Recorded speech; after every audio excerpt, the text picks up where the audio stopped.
ప్రార్థన చేసుకున్నాం. పరిశుద్ధుడైనటువంటి దేవ, ఈ సమయం ఇచ్చినందుకు, నీ సన్నిధి ఇచ్చినందుకు, స్థలం ఇచ్చినందుకు, నీ బిడ్డలు ఇచ్చినందుకు, నిన్ను స్తుతించుటకు మాకు జీవం ఇచ్చినందుకు స్తోత్రం చెల్లించుకొనుచున్నాను. మరియు మా నోట స్తుతి నుంచి మా హృదయంలో కృతజ్ఞతను కూడా ఉంచినావు. మాతో ఉన్నందుకు, మా మధ్య సంచరిస్తున్నందుకే స్తోత్రములు చెల్లించుకొనుచున్నాను. పరలోకమందున్నటువంటి తండ్రి, నీ యొక్క వాక్యం చేత తృప్తిపరచును. నీ మాటలు మమ్మలను బలపరచని, మాకు మేలు చేయని, నిద్రపోతున్నటువంటి మెలకులేనటువంటి స్థితి ఉన్నటువంటి మమ్మలను బాగుపరచని దేవా, మా యొక్క అయోగ్యతను చూపించని మమ్మలను నీ వాక్యము యోగ్యులుగా చేయాలి, మాకు విడుదలను ప్రసాదించాలి. యేసుక్రీస్తు నామమున ప్రార్థిస్తున్నాను తండ్రి, ఆమేన్. మత్తయి సువార్త 13వ అధ్యాయము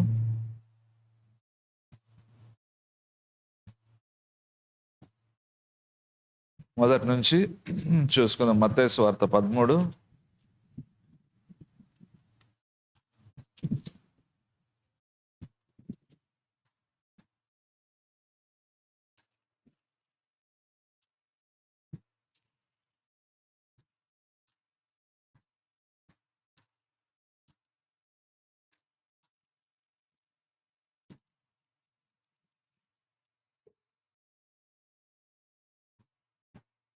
ఆ దినమందు యేసు ఇంట నుండి వెళ్ళి సముద్ర తీరున కూర్చుండెను. బహు జన సమూహములు తన యొద్ద కూడి వచ్చినందున ఆయన దోణెయ్యకి కూర్చుండెను. జనులందరూ నిలిచిండగా ఆయన వారిని చూచి చాలా సంగతులను ఉపమాన రీతిగా చెప్పాను.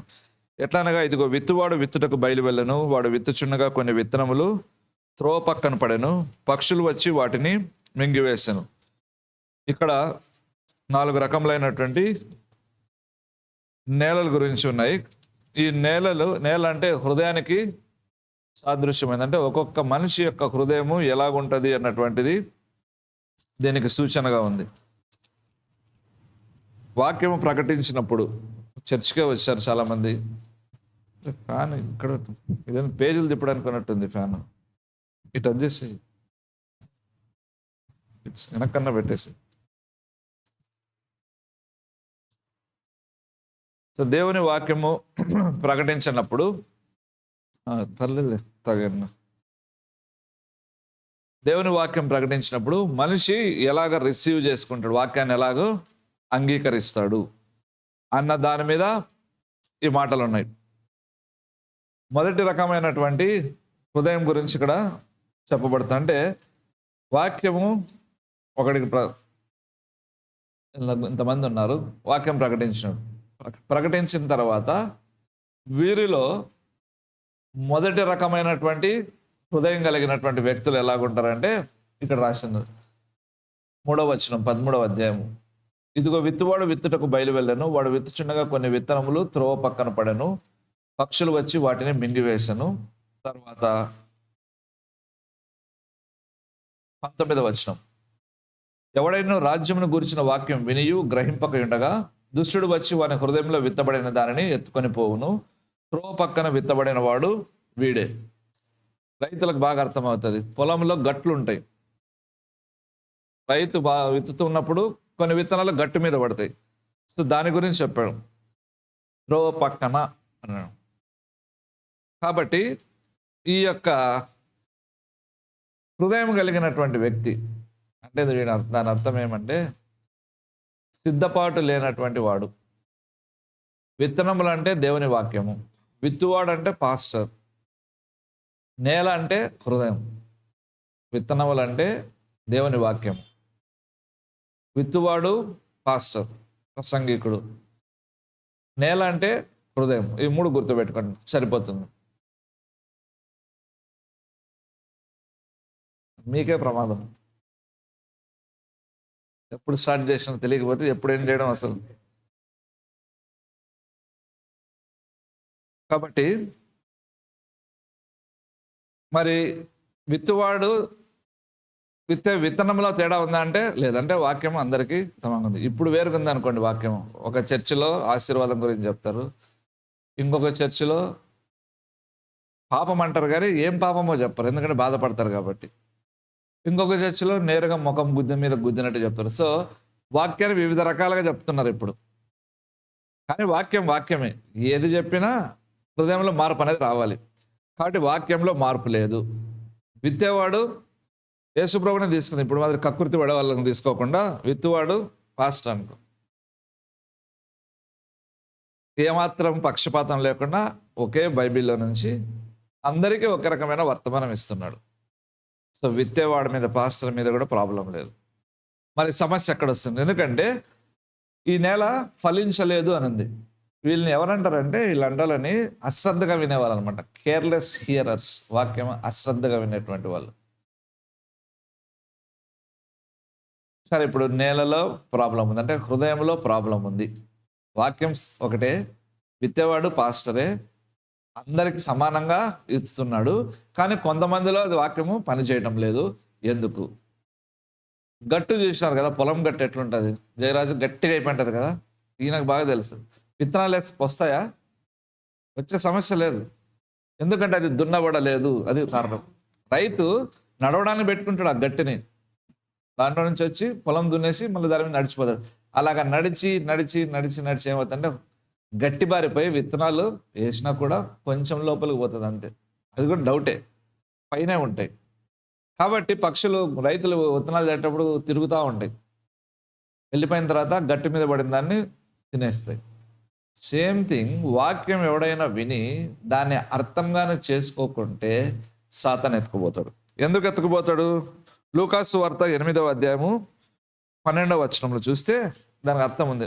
ఎందుకు సైతాను మనిషి హృదయంలో వాడు విన్నటువంటి వాక్యాన్ని ఫలించకుండా ఎత్తుకుపోతాడంటే లూకాసు వార్త 8:12, త్రోపక నుండి వారు వినువారు కానీ నమ్మి రక్షణ పొందుకున్నట్లు అపవాది వచ్చి వారి హృదయంలో నుండి వాక్యం ఎత్తుకొని పోను. ఇది రెండు ఇంపార్టెంట్. వారు వింటారు కానీ నమ్మరు. రెండే ప్రాముఖ్యమైనది. ఇలాంటి వ్యక్తులు, ఇలాంటి హృదయం కలిగిన వ్యక్తులు ఎన్ని సంవత్సరాలు చర్చికి వస్తున్నా వీరు వాక్యం వింటున్నారు కానీ వాక్యము వలన వీరు మేలు పొందటం లేదు. కారణం ఏమిటంటే వీరు నమ్మకుండా, రక్షణ పొందకుండా సాతాను ఏం చేస్తుంటే వాక్యాన్ని మాయం చేస్తున్నాడు. ఎలా చేస్తున్నాడు వాక్యం? సాతాను ఎలా మాయం చేయగలడు వాక్యం? అందుకనేది దున్నబడని నేల అంటే సిద్ధపాటు లేనటువంటి నేల అని ఇది చెప్పబడింది. మరి సిద్ధపాటు లేనటువంటి నేల అంటే 4వ నెల లాస్ట్లో ఉంటుంది. అది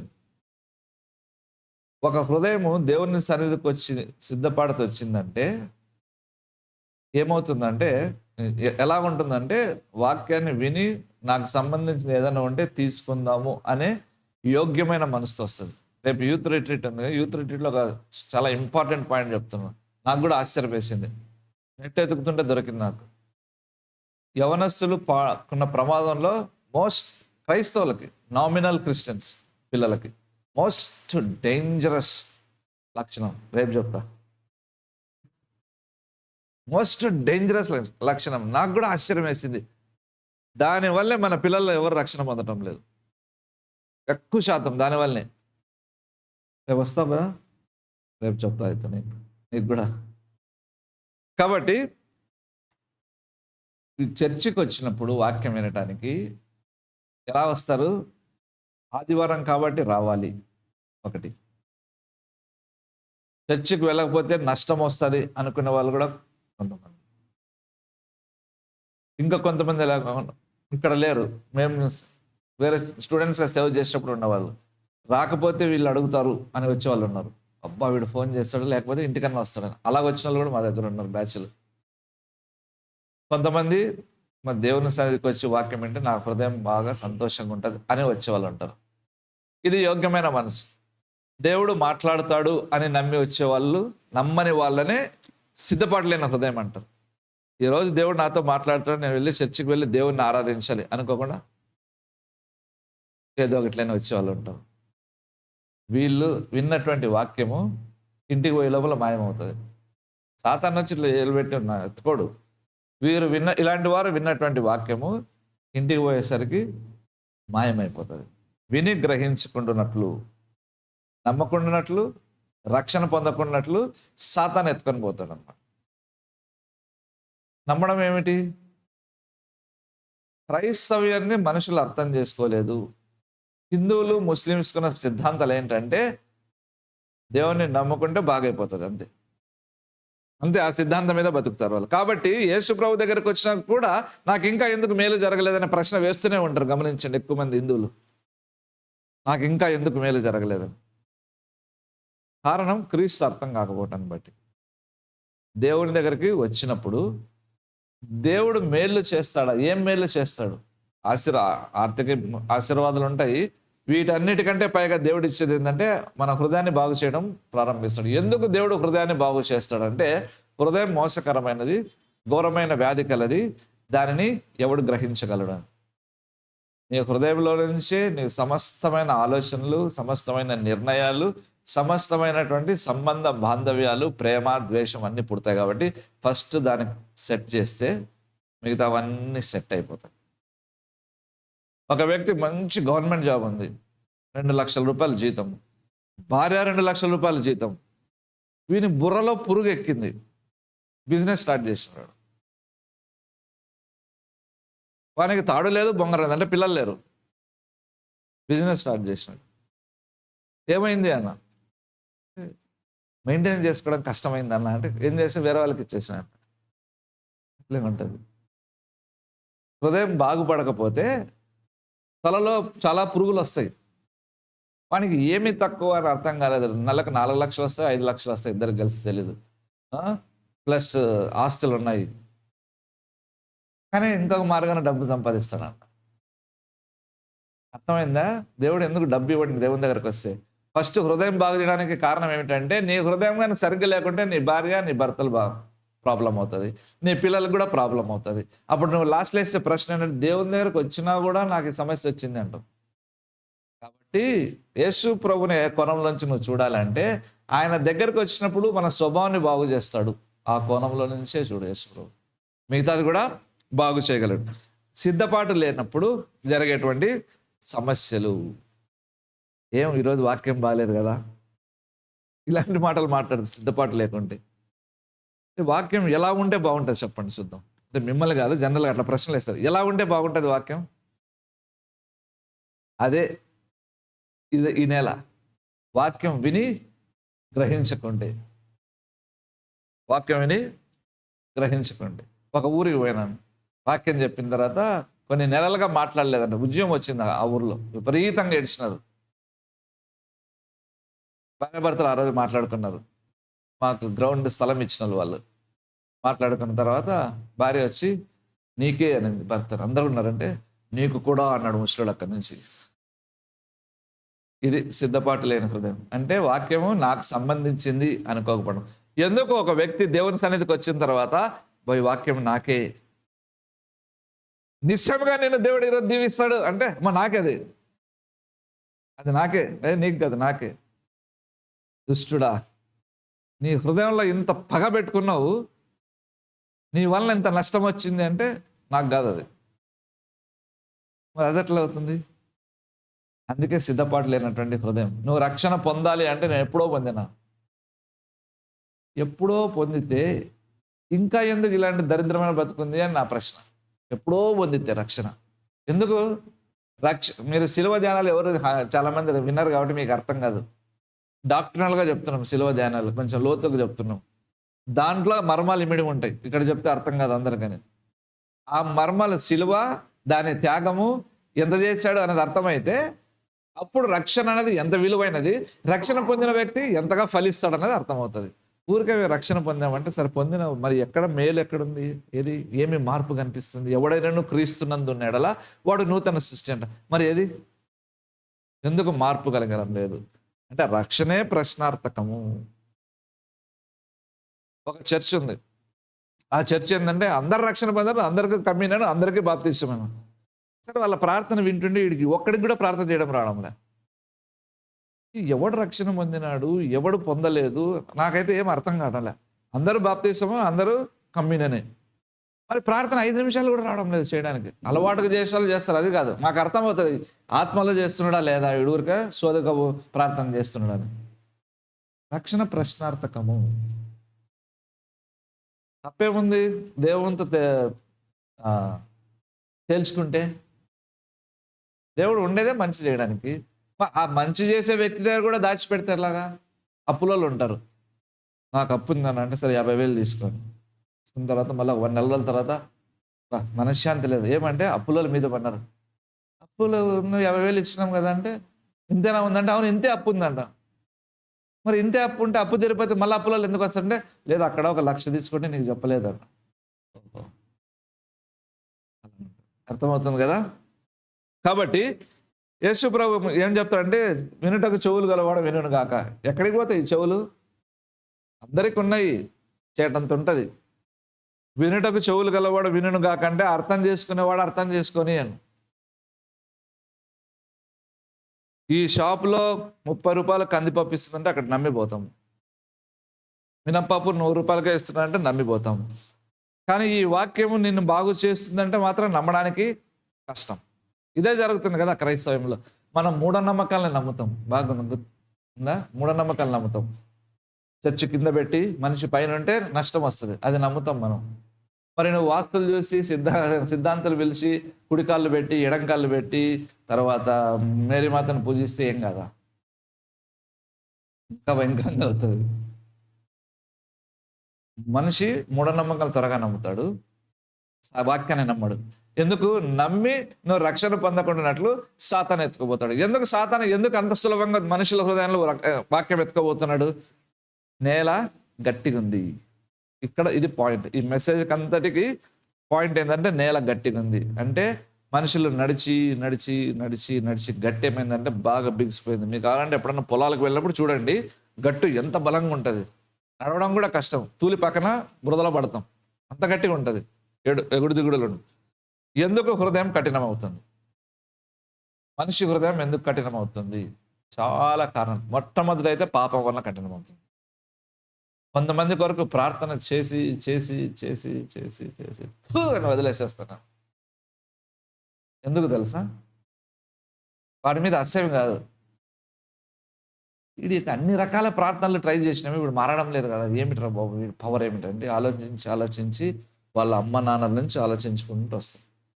వీళ్ళ అమ్మ ఎలా బ్రతికింది, వీళ్ళ నాన్న ఎలా బతికాడు, వీళ్ళ తాత ఎలా బతికాడు, వీళ్ళ అమ్మమ్మనో నాయనమ్మో అవ్వనో ఎలా బ్రతికారు, వీడు ఎలా బ్రతుకుతాం. ఈ కారణాలు ఒక్కొక్కటి విశ్లేషించుకుంటూ వస్తే అప్పుడు ఈ వ్యక్తి హృదయం ఎందుకు వాక్యము అంగీకరించడానికి ఎంత కష్టపడుతుందనేది నాకు అర్థమైపోతుంది.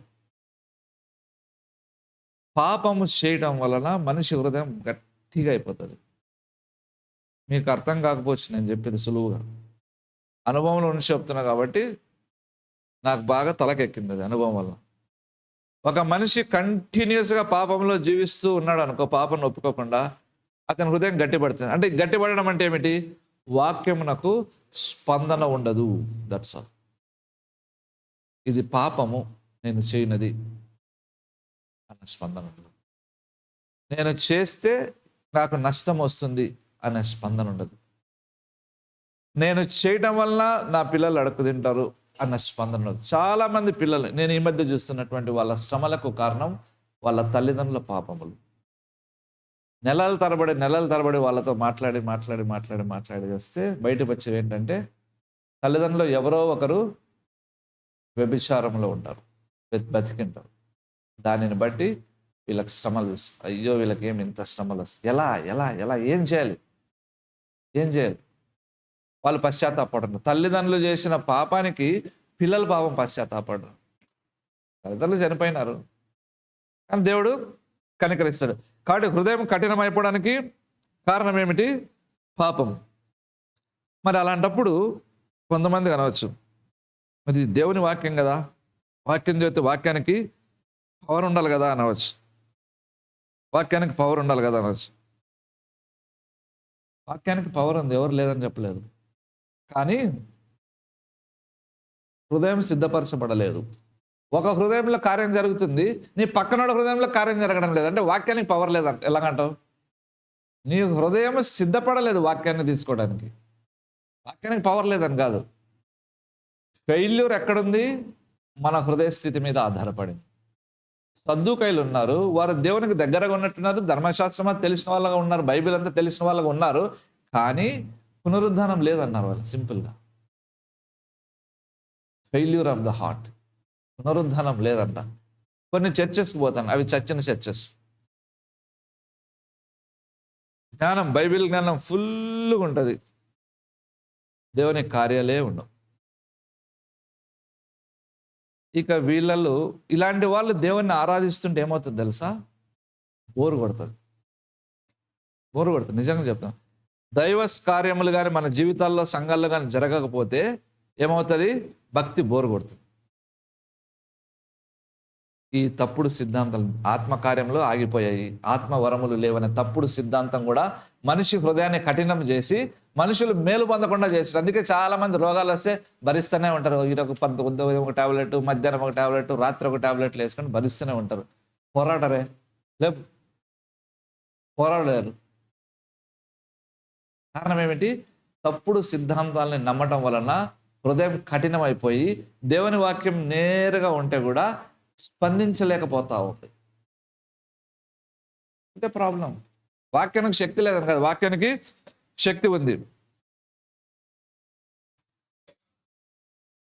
దీనికి విరుగుడేమో ఒకవేళ ఇలా దేవుని వాక్యానికి శక్తి లేదా? మీ చర్చికి అన్ని సంవత్సరాల నుంచి వచ్చారు. కొంతమంది అంటారు మీ చర్చికి వాళ్ళు వచ్చిందని. ఇది ఏం యేసు ప్రభు నడుపుతున్నాడా? యేసు ప్రభు టైంలోనే స్వస్థత పొందిన వాళ్ళు చాలా మంది ఉన్నారు. నయమాన్ తప్ప ఎవడు స్వస్థత పొందలేదు అంటే, కుష్ఠరోగులు అంతమంది ఉంటే. కాబట్టి వాళ్ళు మీ చర్చికే వస్తున్నారు. అయితే వాక్యానికి పవర్ లేదా అంటే కాదు. నీకు ఇవ్వబడుతున్న, నాకు ఇవ్వబడుతున్న వాక్యాన్ని ఎలాగ వాడుతున్నావు అన్న దాని మీద విరుగుడు డిపెండ్ అవుతుంది. అర్థమవుతుందా? నీకు ఇప్పుడు చెప్పబడుతున్న వాక్యాన్ని ఎలా వాడుతూ ఉన్నావు? ఇది నా గురించే చెప్పారా? ఒకటి. రెండవది, నేను బాగుపడడానికి చెప్పారా? ఇది దేవుని వాక్యం, దీని ప్రకారం చేస్తే తిరిగే లేదు అని అంగీకరించగలుగుతాను. ఎలా వాడుతున్న వాక్యాన్ని, దాని మీద నువ్వు ఎలా ఫలిస్తావని ఆధారపడుతుంది. ఎందుకు చాలా మంది పుట్టుకతో క్రైస్తవులే కదా, రేపు చెప్తా దానికి కూడా. పుట్టుకతో క్రైస్తవులే కదా, మంచి, మేలు, తృప్తి, సంతోషం బాహ్యమైనటువంటి కాదు, దేవుడు ఉన్నందుకు ఇవన్నీ ఎందుకు కనిపించడం లేదు మనుషుల జీవితాల్లో? నువ్వు వాక్యాన్ని ఎలాగ వాడతావో దాని మీద డిపెండ్ అయి ఉంటుంది. ఇది జీవం కలిగినటువంటిది. నేను ప్రార్థన చేసినప్పుడు అలాగే ప్రార్థన చేస్తాను. ఎందుకంటే ఇది దేవుని వాక్యం కాబట్టి ఖచ్చితంగా నెరవేరాల్సిందే. నేను విన్నప్పుడు నన్ను మార్చింది కాబట్టి, దీంట్లో వాగ్దానాల్లో కూడా శక్తి ఉంది కాబట్టి ఇది నెరవేరాల్సిందే. కాబట్టి దీన్ని పట్టుకొని ప్రార్థన చేయాలి. నేను ఎలా వాడతానో దాన్ని బట్టి నాకు ఫలం ఉంటుంది, నువ్వు ఎలా వాడతావో దాన్ని బట్టి ఫలం ఉంటుంది. ఏం దేవుని వాక్యం నాలుగు ఇంకా మేలే జరగలేదు అంటే, ఇంకా మేలే జరగటం లేదు. మేలు ఎందుకు జరగటం లేదు? నీ హృదయం సరిగ్గా ఉందా లేదా చూసుకో. బయటికి పోతావు, ఏమేమో మాట్లాడతావు, అపనమ్మకం అంతా వచ్చేస్తుంది నీ హృదయంలో. లోకంలో ఉన్న బాధలు, ఐహిక విచారాలు అన్నీ పట్టుకుంటాయి. ఇలా వాక్య ప్రకారం బ్రతికితే అంతే, వాక్య ప్రకారం బ్రతికితే ఇంతే. ఏమి మేలు జరగదంట వాక్య ప్రకారం బ్రతికితే. నువ్వు ఎలా వాడుతున్నావు? అందుకే ఇన్ని సంవత్సరాలుగా జీరో నెగిటివ్స్లోకి వెళ్ళిపోవడానికి కారణం అదే. వాక్యం శక్తి గలదే, వాక్యము అందరికీ సమానంగా ఇవ్వబడుతుంది. వాక్యాన్ని ఇచ్చేవాడు పాస్టర్ అందరికీ ఒకే రకంగా బోధిస్తాడు ఒక సంఘంలో. అది బైబిల్లోంచి చెప్పేదే, కానీ దాన్ని ఎలా రిసీవ్ చేసి ఎలా అంగీకరిస్తున్నావు, అన్వయించుకోవడంలో ఎలాగుంది, అక్కడే సమస్య వస్తుంది. కాబట్టి నెక్స్ట్ చూసినట్టయితే మరి ఓటమి ఎక్కడుంది అని చూసినట్టయితే, దేవుడు అబద్ధికుడు కాదు. దేవుడైతే అబద్ధికుడు కాదు. నువ్వు నమ్మావా, నీ నమ్మకాన్ని తగ్గట్టుగా నీ జీవితంలో ఫలం అనేది చూస్తావు. నమ్మికలో తగ్గిపోతున్నావా, మొత్తం లైఫ్ అంతా ఫెయిల్ అవుతుంది. 30 సంవత్సరాలుగా చర్చికి రెగ్యులర్గా వచ్చి వాక్యం విని కూడా నమ్మడంలో తగ్గిపోతున్నావా? నమ్మకం ఎందుకు పోతుంది? మనకు ఏ మేలు జరగకుండా మన జీవితం అలాగే గడుస్తున్నప్పుడు చుట్టుపక్కల వారు విచ్చలవిడిగా జీవిస్తారు, అన్ని రకాల కార్యాలు చేస్తారు. ఏం నిద్రాత్మ ఉందా ఈరోజు చర్చిలో? మీరు మా మాదిరి 3:30కు లేస్తారా? లేరు. దయ్యం మీదకి వస్తేనే నిద్ర వస్తుంది, లేకుంటే రాదు నిద్ర. కాబట్టి వెళ్ళిపోయినాం ఎక్కడికో. సరే, దేవుడు అబద్ధికుడు కాదు. మనుషులు నశించిపోవాలి, లేకపోతే మనుషులు నష్టపోవాలని దేవుడు ఏర్పాటేం చేయలేదే.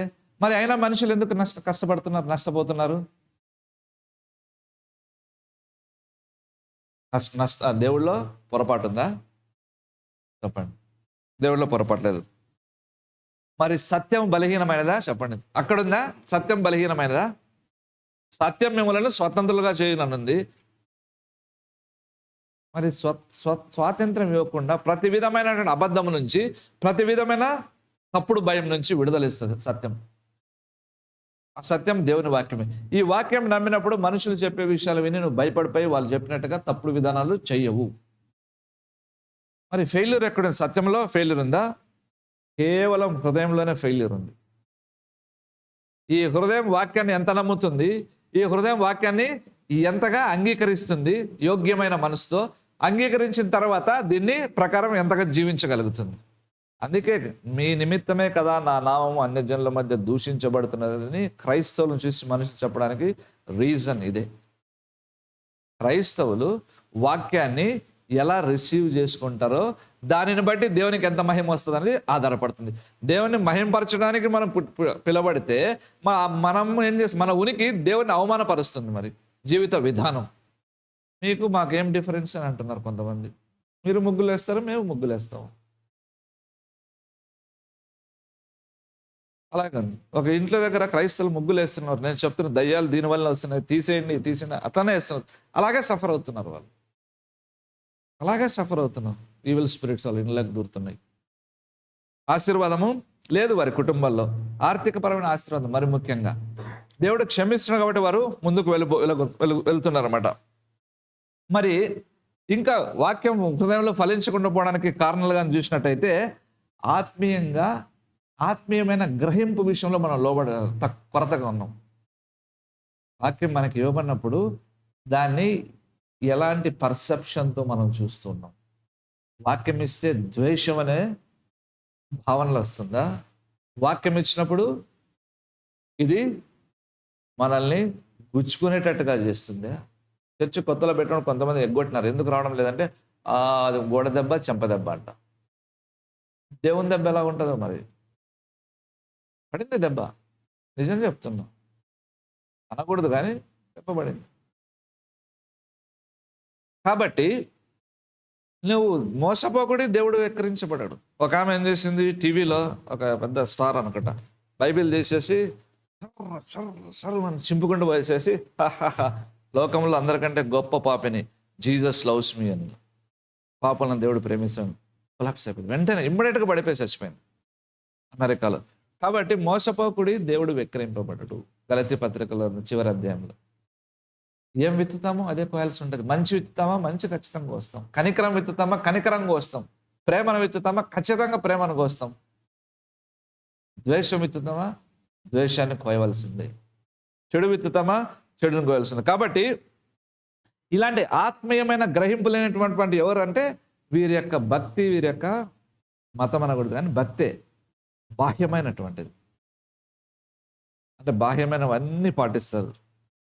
సాతానుకున్న పవర్ ఏమిటంటే దేవుడు ఏర్పాటు చేసిన ప్రతి వ్యవస్థను భ్రష్టు పట్టించగలడు. ఎలాగా?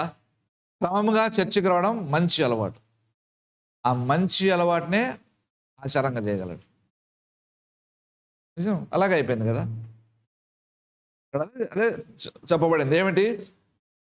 ఈ యొక్క హృదయం కఠినమైపోయినటువంటి వాళ్ళు పాపం వల్ల వాక్యం వారిలో ఫలించకపోవడానికి కారణం ఏమిటంటే వాళ్ళు ఆత్మీయంగా ఏ దృక్పథంతో చూస్తున్నారు వాక్యాన్ని అనేది. వారు ఎలాగుంటారంటే వారి భక్తి బాహ్యమైనది. అంటే లోపల గిన్నెను శుద్ధి చేసుకోరు, కడుక్కోరు. బయటే సెంట్లు, బయటే పూలు, బయటే సూట్లు బూట్లు. హృదయం లోపల కుళ్ళు, కంపు, పాపము ఉంటుంది. ఎక్స్టర్నల్ రిలీజన్ అంటారు. పరిశీలకు శాస్త్రాలకు ఇదే ఉంది. వాక్యాన్ని నమ్మి గ్రహించకుండా జీవించేటువంటి వ్యక్తులు యొక్క ఆత్మీయ దృక్పథం డిఫరెంట్గా ఉంటుంది. వాళ్ళ భక్తి బాహ్యమైనటువంటిది. లోపలగా హృదయాన్ని సరి చేసుకోవడానికి ఏమాత్రము ఇష్టపడేటువంటిది అనమాట. హృదయంలో వాక్యము నిలబడే క్వశ్చన్ ఉండదు అనమాట. రెండవ నెల కూడా ఉంది. అంటే ఇది అనవసరము కానీ చెప్తున్నాను. రెండవ నెలలో రాళ్ళు ఉంటాయి, అంటే పాపాలు ఉంటాయి. పాపము తీసివేసుకునకుండా వాక్యం వింటారు. వీళ్ళలో కొరత ఏమిటి తెలుసా? వీళ్ళ క్యారెక్టర్లో మార్పు కావాలి. అంటే పాపం పోవాలి, క్యారెక్టర్లో మార్పు అవసరమైనది. సరే, ఇక్కడ దేవుడు 4 రకాల హృదయాలు చెప్పాడు కదా, దాన్ని కూడా జస్ట్ ఒకసారి టచ్ చేస్తాం. 4 రకాల హృదయాలు అంటే ఎలాంటి? మొదటిదేమో వాక్యాన్ని లోపలికి అనుమతించినటువంటి హృదయం కలిగిన వ్యక్తి. రెండో వ్యక్తి ఎలాగ ఉంటాడంటే రాతి నెల, వాడు పైనే వాక్యం వినేసి బాగుపడినట్టు కనిపించి మళ్ళీ మాయమైపోతాడు. మూడవ రకమైన మనిషి ఎలాగ ఉంటాడంటే వాక్యం వింటాడు కానీ రకరకాల వ్యాపకాలు ఉంటాయి వాని జీవితంలో. ఇలా చాలామంది వస్తారు ఈ కోవలోకి, అది ముళ్ళ పొదలు అంటున్నారు. చర్చికి వస్తారు, వాక్యం వింటారు, భక్తి చేసినట్టు నటిస్తారు, కానీ చాలా వ్యాపకాలు ఉంటాయి. ఆ వ్యాపకాలు ఏం చేస్తాయంటే ఆదివారం 1 గంట సేపు కూర్చోడానికి మాత్రమే అనుమతిస్తాయి, మిగతా సమయంలో కూర్చోడానికి చేత కాదు, వినడు. ఈ వ్యాపకాల వల్ల ప్రీ ఆక్యుపైడ్ హార్ట్ అనమాట. 4వది అయితే మంచినీళ్ళ, వీడు వాక్యం విని అమ్మో నా కొరకే ఇది, నేను మార్చుకోకపోతే చచ్చిపోతా అనే భయం ఉంటుంది. ఆ భయం కావాలి. దేవుని మాట వినకపోతే మేము బ్రతకలేము. మాకు చిన్నప్పటి నుంచి ఆ భక్తి నేర్పించాం. దేవుడు, బైబిల్, దేవుని పిల్లల సహవాసం, క్రమమైన ఆరాధన, హృదయాన్ని బాగు చేసుకోవడం, ఇవి లేకుంటే బ్రతకడం కష్టం అని చిన్నప్పటి నుంచి నేర్పించాం. కాబట్టి ఆ భయం అలాగే కొనసాగుతూనే ఉంది. అదే భయం పిల్లల్లోకి రావాలని. నేను భయపడేది దేనికి? మా పిల్లలు పాపం చేస్తారేమో అని భయపడతా, అంతే, మిగతా దానికి కాదు. మా పిల్లలు పాపం చేస్తారేమో ఒకవేళ అనే భయం ఉంటుంది. ఎందుకు? పాపం చేస్తే ఆశీర్వాదాలు పోతాయి, దట్సాల్. నేనున్నా ఇంకెవడున్నా సరే. అంటే మన పిల్లలు పాపం చేయకుండా ఉండట్టుగా నిరంతరం ప్రార్థన చేయాల్సిందే. రోజుకు 2 గంటలు చేస్తావు, పిల్లల కొరకే గంట చేస్తావు, నీ ఇష్టం. నీ హృదయంలోకి వాక్యంగానే వెళ్ళినప్పుడు బాహ్యమైన వదిలేసి ఇలాగ అంతరంగంకి సంబంధించిన వాటిని మనము ప్రాక్టీస్ చేస్తాం. వీడు చెడ్డోడు, ఇది చెడ్డది, వీడు నా మాట వినడు, ఇది నీ మాట వినదంటే వాళ్ళు పుట్టింది నీకు నాకే, నీ స్వభావం నా స్వభావం వాళ్ళది. నువ్వు ఎలాగున్నావో నేను ఎలాగున్నావో వాళ్ళు అలాగే ఉన్నారు. జస్ట్ పిక్చర్ జిరాక్స్ కాపీ కాకపోతే ఇంకొక మంచి స్కాన్ కాపీ వచ్చింది అంతే. మరి వాడిని ఎందుకు తిట్టాలి? నేను కూడా ఇలాగే చేశాను, నేను కూడా ఇలాగే చేశాను చెప్పి ప్రార్థన చేస్తుంటా. పిల్లల్ని చూసి నేను కూడా ఇలాగే ఉన్నా అని చెప్పి ప్రార్థన చేస్తుంటా. ఇదే వాక్యాన్ని గ్రహించడం అంటే. హృదయం మోసకరమైనది, ఘోరమైన వ్యాధి గలది, ఎవడు గ్రహించగలడు? నేను బాగున్నాను, వాళ్ళ కర్మ. పిల్లల్ని అంటాం వాళ్ళ కర్మ ఎందుకు అవుతుంది? నువ్వు ప్రార్థన చేసే వ్యక్తివైతే వాళ్ళ కర్మేం కాదు, అది ఆశీర్వాదంగా ఉండాల్సిందే. కాబట్టి నెక్స్ట్ చూసినట్టయితే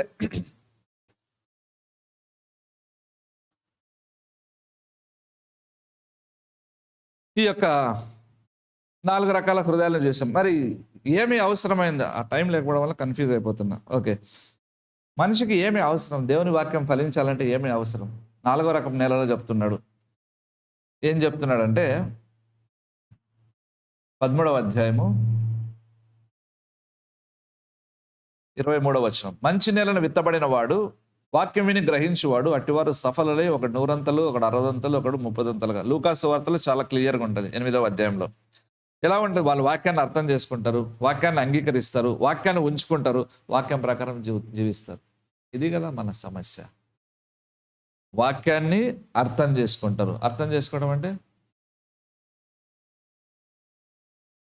ఇది సజీవమైనది, ఇది దేవుడు చెప్పింది, ఇది ఖచ్చితంగా నెరవేరుతుంది, నా జీవితంలో కూడా నెరవేరుతుంది, అదే అర్థం అవటం. ఇది నాకు కాదులే అనుకుంటే నీకు అర్థం కాలేదని. రెండవది, వాళ్ళు అంగీకరిస్తారు, ఇది నాకే, నా కుటుంబానికి అవసరము, ఈ హెచ్చరికలు అవసరము, నా కుటుంబానికి ఈ యొక్క గద్దింపు అవసరం, నా కుటుంబానికి ఈ ఆశీర్వాదం అవసరం, నేను ఇలాగున్నాను కాబట్టి నేను మారాలి. They receive it. మూడవది, వాక్యాన్ని ఉంచుకుంటారు. నేను పాపము చేయకున్నట్లు నేను వాక్యము నా హృదయంలో ఉంచుకున్నాను అంటాడు. అందుకే ఉంచుకోవడం అంటే ఏంటి? కంటతో రావడమా? బైబిల్ టెస్ట్ పెడితే ఫస్ట్ ప్రైజ్ రావడం? అది కాదు. నీ వాక్యం నీ హృదయంలో ఉందంటే పాపం చేసినప్పుడు ఇది పాపం అని అది హెచ్చరిస్తుంది. అది వాక్యం చేసేది. ఇది పాపం అనే హెచ్చరిక ఉంటుంది. వేరే ఏ మత గ్రంథాలు నీకు అది కనిపించదు. మంచి చేయాలి, వాళ్ళని హింసించకూడదు, ఇతరులకు హాని చేయకూడదు, సాధ్యమైనంత వరకు చేయాలి, అన్నదానం అన్నిదానం కంటే గొప్ప, ఇది చెప్తుంది. బైబిల్ దగ్గరకు వచ్చేసరికి ఇది పాపం అంటారు. వాక్యం లోపల ఉన్నప్పుడే ఆ పాపం గురించిన గ్రహింపు వస్తుంది. వాక్యం ఉంచుకున్నప్పుడు హృదయం కఠినమైపోయి, పాపం వలన కఠినమైపోయి స్పందన లేని హృదయం ఉంటే వాక్యం లోపల ఉండదు. కాబట్టి పాపం విషయంలో స్పందన ఉండదు, కుడి ఎడమ ఒకటే ఉంటుంది. తాగినవాడిని ఏమంటారు? తాగినామంటే నేనెందుకు తాగుతాను, తాగలేదు, అదే ఇంకా తాగినాడని అర్థం. ఒకడు వచ్చినాడు, వచ్చేసి రహస్యంగా లోపలికి వెళ్ళిపోయి అంత చేసి వచ్చిన భార్య ఉదయాన్నే వచ్చింది, పడుకున్నాడు. సిగ్గులేదు, నువ్వు తాగి వచ్చినావంటే, నేను తాగలేదు, ఎవరు చెప్పినారు? ఎవరు చెప్పారు తాగలేదని? నేను తాగలేదు తెలుసా అంటే, రా తీసుకుపోయాను. డ్రెస్సింగ్ మీద చుట్టూ ప్లాస్టర్లు వేసి పెట్టినాడు. ఎందుకంటే వీడు తాగి కింద పడి దాన్ని ముఖం కంత దెబ్బలు తగులుతుంటే అద్దంలో చూసుకుంటూ దానికి ప్లాస్టర్లు వేసిపోయి మొత్తం ప్లాస్టర్లు పెట్టినాడు. ఇంక దాల్దా ఇది అని నువ్వు తాగినావా లేదా అన్నట్టు దానికి సూచన. కాబట్టి తాగినాడు ఎవడు? నేను తాగినాను అని చెప్పాడు. పాపం చేసేవాడు ఎవడు? ఇదేం పెద్ద పాపమా? పాస్టర్లో తాగుతున్నారు అంటాడు. వాడు పోతాడు, వాంతో పాటు నువ్వు పోతావు. వానికి లివర్ క్యాన్సర్, నీకేమో ఇంకో క్యాన్సర్ వస్తుంది తాగితే. ఎక్కువైపోయినాయి క్యాన్సర్స్. కాబట్టి వాక్యాన్ని ఉంచుకుంటేనే, హృదయ కాఠిన్యం వల్ల వాక్యాన్ని హృదయంలో ఉంచుకున్నప్పుడు వాక్యం పని చేయాలి. పని చేస్తున్నప్పుడు స్పందన ఉంటుంది కుటుంబంలో. రక్షణ పొందిన వ్యక్తుల విషయంలో వారి కొరకు ఉపవాసం నుండి ప్రార్థన చేసేటువంటి చలనం, స్పర్శ ఉంటుంది. అది ఏమీ లేదంటే వాక్యం లోపల ఉంచుకొనబడలేదు. చాలా మంది కుటుంబాల్లో రక్షణ లేని వాళ్ళు ఉంటే క్యాజువల్గా ఉంటారు. వాళ్ళని చూసి నాకు ఆశ్చర్యం వేస్తుంటుంది. ఇంత క్యాజువల్గా ఎట్లున్న బుద్ధి అవ్వదు. క్రీస్తు ఆత్మ నీలో ఉంటే, మన ఇంట్లో రక్షణ లేనివాడు ఉంటే మనకు నిద్ర పట్టదు. నాకైతే ఆ పోరాటం ఉంటుంది. యేసుక్రీస్తుకున్న శక్తి మీకు అర్థమైతే నేను చెప్పేది అర్థమవుతుంది పాయింట్. ఎందుకంటే చాలా శక్తివంతమైనటువంటి ఆత్మ, దేవుని ఆత్మ. అతను నిలబడలేడు దాని ఎదుట. పాపం చేసేవాడు కూడా మనతో కలడు. ఎందుకు తాగుబోతులు, తిరుగుబోతులు, రక్షణ పొందిన వాళ్ళు మనతో వచ్చి ఫ్రీగా ఎందుకు కలవలేరు చెప్పండి? టీ తాగాలంటే వాళ్ళతో వెళ్తారు. ఎప్పుడు ఒకసారి చలి పెడుతుంది కదా, కొంచెం ఒక పెగ్గేసుకొద్దామంటే వాళ్ళతో వెళ్ళిపోతారు. మనం భక్తి కలిగిన వాళ్ళు అప్పుడప్పుడు ఇంటికి రెండు టీ తాగుతాం లేదా టిఫిన్ చేద్దామంటే చస్తే రారు. దూరమే అంటే ఒకడు మన 31వ తేదీ ఉదయం కనిపించాడు ఒకటి ఇక్కడ నుంచి నేను పోతుంటే, బాగున్నా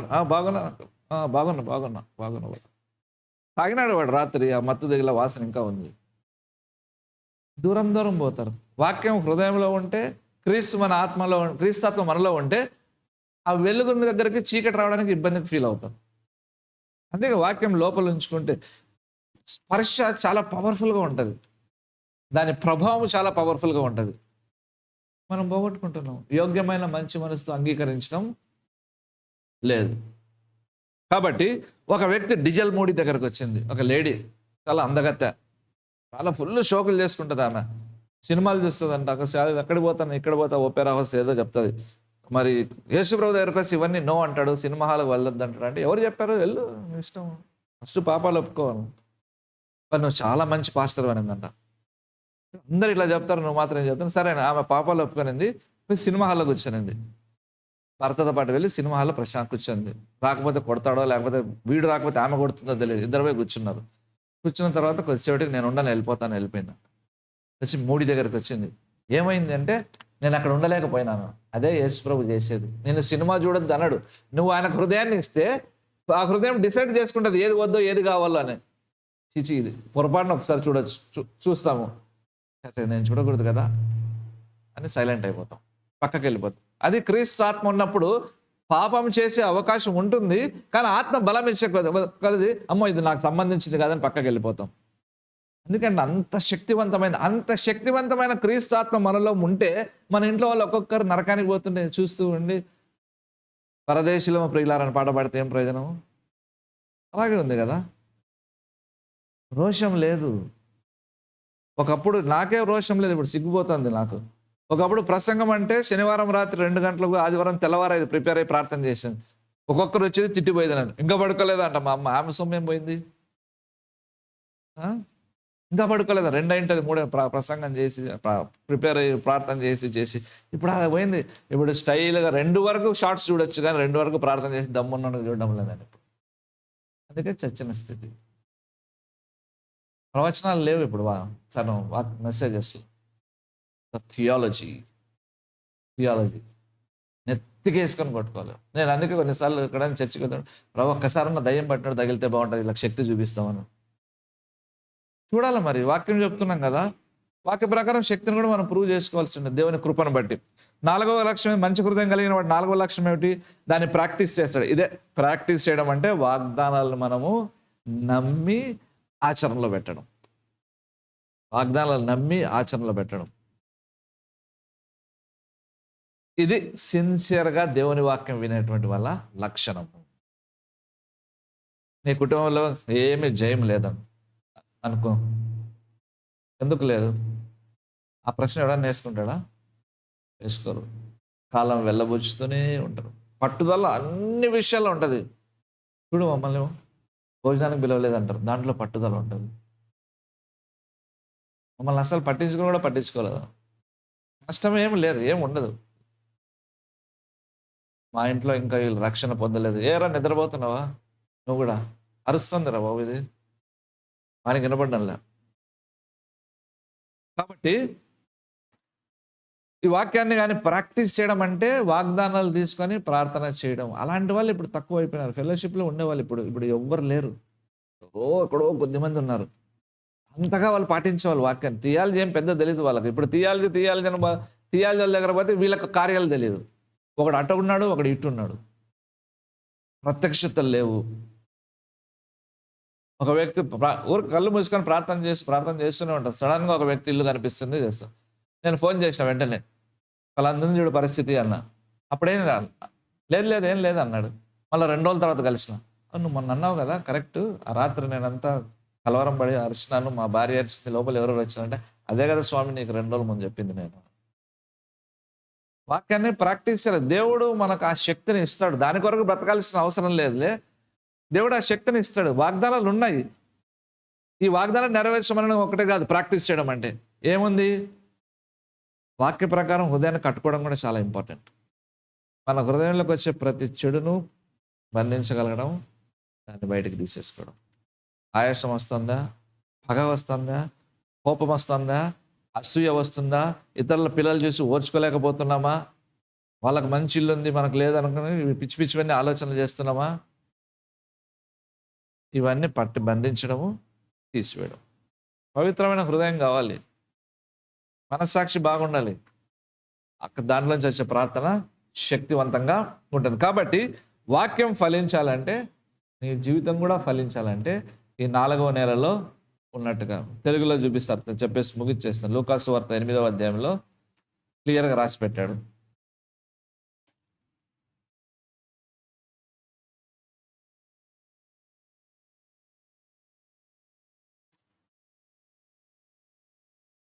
పదహైదవ వచనం.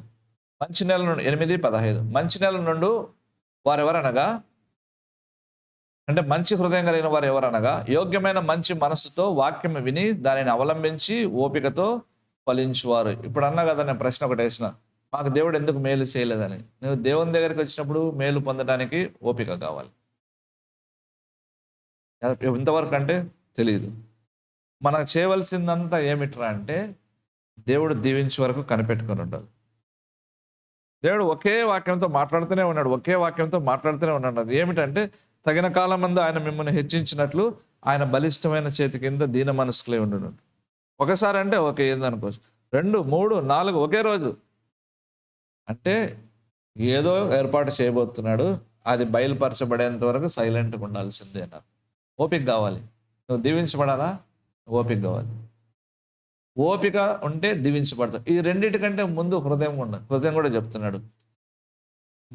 యోగ్యమైన మంచి మనసుతో వాక్యాన్ని విని దాని ప్రకారం జీవిస్తే ప్రపంచంలో నేను ఏ శక్తి కూడా ఆపలేదు దీవించబడకుండా. తెలుసు ఆ విషయం?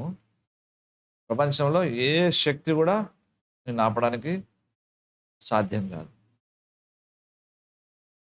మేము చూసాం కాబట్టి చెప్తున్నాం. ఓపికతో కనిపెట్టు.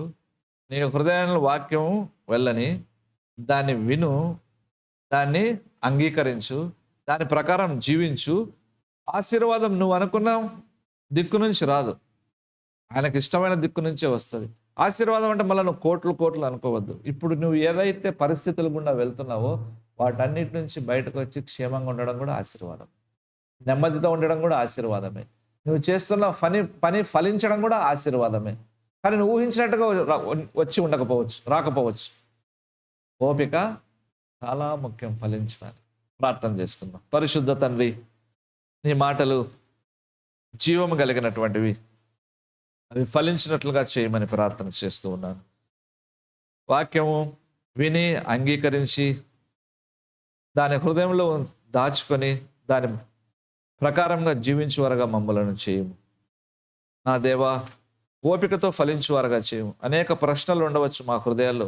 మాకు ఇంకా ఎందుకు మేలు జరగలేదు, మాకు ఇంకా ఎందుకు దేవుని చేత మేము ఇంకా ఆశీర్వదించబడలేదు, ఏమి మేము ఇలాగున్నాము ప్రభా, అన్నీ నీకు తెలుసు. ఉదయంలో ఉన్న బాధ తెలుసు, దిగులు తెలుసు, ఓటమి తెలుసు, నష్టము తెలుసు, అవమానం తెలుసు, ఆలస్యం అవుతుందని కూడా తెలుసు. అయితే తగిన కాలం మందు ఆయన మిమ్మల్ని హెచ్చించినట్లుగా ఆయన బలిష్టమైన చేతి కింద మీరు దీన మనస్కులై ఉండి అంటున్నావు. కాబట్టి నీవు మేలు చేయనంత వరకు తమ హృదయాన్ని కాపాడుకుంటూ కనిపెట్టు వారగా మమ్మలను చేయము. యేసుక్రీస్తు నామంలో ప్రార్థిస్తున్నాను తండ్రి, ఆమెన్. తండ్రి, కుమార, పరిశుద్ధాత్మ దేవుని సహవాసం మనకు తోడుండి ప్రతి కీడు శోధ నుండి మనలను కాపాడును గాక. ఆమెన్.